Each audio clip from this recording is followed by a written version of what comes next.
سلامونه ونی کې هیلې ګرانو لیدونکو خدای دې وکړي چې روغ او جوړ به یاست. راځو زموږ او ستاسو د نن ورځې درس دی هاو ټو ریکور د ډیټا. څنګه کولی شو خپله ډیلیټ شوې ډیټا ریکوري کړو. دې دپاره باید موږ او تاسو سره دغه د ایسیس ډیټا ریکوري ویزرډ پروفیشنل په نوم چې کوم سافټویر دی دا باید موږ او تاسو سره موجود وي. رایټ کلیک اوپن. دې ځای نه تاسو دا نیکسټ کوئ، دا تاسو اکسپټ کوئ، نیکسټ کوئ، نیکسټ دا تاسو یس کوئ، نیکسټ فینش کوئ. دا تاسو دا هغه د ایسیس ډیټا ریکوري ویزرډ پروفیشنل سافټویر دی چې موږ او تاسو انسټال کړو. په دې کې موږ او تاسو ته درې اپشنې راکړي دي. یو دی ډیلیټ فایل ریکوري، بل کمپلیټ ریکوري او درېیم یې پارټیشن ریکوري. په ډیلیټ فایل ریکوري کې هغه فایلونه موږ او تاسو ته ریکوري کیږي کوم چې موږ او تاسو د ریسیکل بن نه ډیلیټ کړي وي. کمپلیټ ریکوري که چیرې ډیټا ډیلیټ شوي وي، فارمیټ شوي وي، سافټویر د وایرس د اټیک د وجې ډیلیټ شوي وي، نو بیا تاسو په کمپلیټ ریکوري باندې کلیک وکړئ. پارټیشن ریکوري که چیرې پارټیشن درنه ډیلیټ شوي وي نو بیا په پارټیشن ریکوري باندې کلیک وکړئ.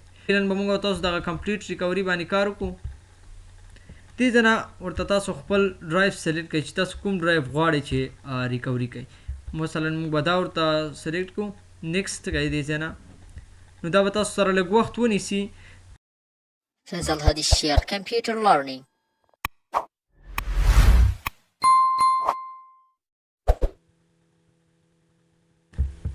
دې ځای نه تاسو دا نیکسټ کوئ. دې ځای نه اوس موږ تاسو کولی شو چې دا خپل فایلونه چې موږ تاسو ته دې ریکوري کړي هغه ترلاسه کړو. نو تاسو دې ځای نه یو په یو باندې کتلی شئ په دې فولډرو کې. که غواړئ چې یو څو فولډره ریکوري کوئ، مثلا کوم مو په کار وي هغه دې ځای نه دا سلیکټ کړئ او نیکسټ باندې کلیک وکړئ. که یو څوک غواړي چې ټول دې ماته ریکوري شي نو په دې باندې تاسو کلیک وکړئ او نیکسټ کړئ. نو فعلا د دې سایز موږ تاسو سره ډېر زیات دی، اووه.43 GB راځي.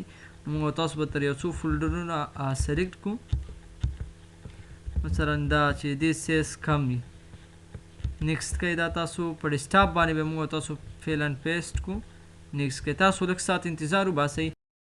فیصل هادي شیر کمپیوټر لرنینګ.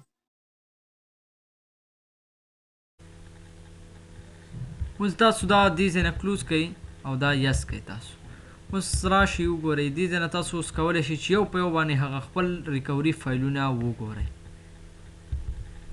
د نورو ویډیوګانو لپاره د فیصل هادي شیر کمپیوټر لرنینګ فیسبوک پیج لایک کړئ او یوټیوب چینل سبسکرایب کړئ ترڅو زموږ نورې ویډیوګانې تر تاسو ورسیږي.